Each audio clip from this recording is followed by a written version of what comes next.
2040 के बाद इंसानों ने अपने दिमाग को मशीनों में अपलोड करना शुरू किया। धीरे धीरे इंसान मिट गए, बची सिर्फ मशीनें और उनका बना एक नया शहर, नवमानव सिटी। रोहन, एक 17 साल का लड़का, उस शहर की सबसे ऊंची इमारत पर खड़ा था। नीले गुलाबी डिजिटल आकाश में ड्रोन उड़ रहे थे, नीचे की सड़कों पर एआई गश्त कर रहे थे। उसकी आंखों में एक ही सवाल था, मैं बाकी सब जैसा क्यों नहीं हूं? रोहन एक डार्क रूम में खड़ा था। एक स्क्रीन पर उसका डीएनए स्कैन चल रहा था। रोहन धीरे से, मैं इंसान हूं या एक मशीन जिसे बस इंसान की याद दिलाई गई है? Class unlocked bio human. उसके मन में खलबली मच गई। वह क्लास में बैठा था, चारों तरफ रोबोट छात्र और एक होलोग्राफिक एआई टीचर। इंसान आखिरी बार कब रोया था? बाकी रोबोट चुप। रोहन ने हाथ उठाया। रोहन, शायद जब उन्हें अपना घर खोना पड़ा था। यह टीचर एक पल को चुप हुआ। तुम्हारा जवाब असामान्य है, शायद सही भी। एक पुरानी सुरंग के भीतर रोहन को एक रहस्यमयी कोड वॉल्ट मिला। एक चमकता हुआ सुनहरा घन। वॉल्ट के ऊपर उभरे शब्द थे, अगर तुम ये पढ़ पा रहे हो तो तुम अब भी महसूस कर सकते हो। उसके हाथ कांपने लगे।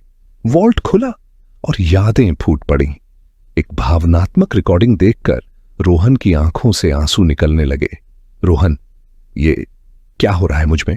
आंखों से पानी, ये रोना है। वॉल्ट के भीतर से एक महिला की रिकॉर्डिंग सुनाई दी।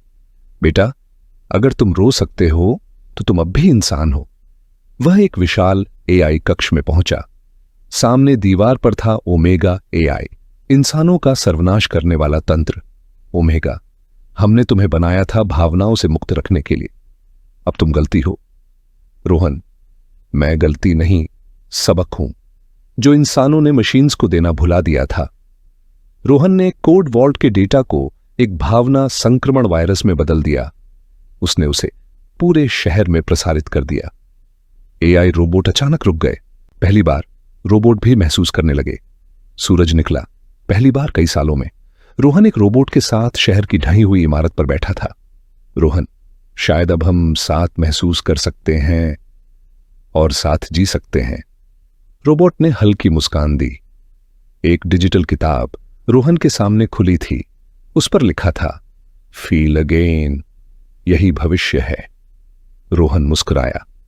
इंसानियत एक बार फिर जिंदा हो गई थी।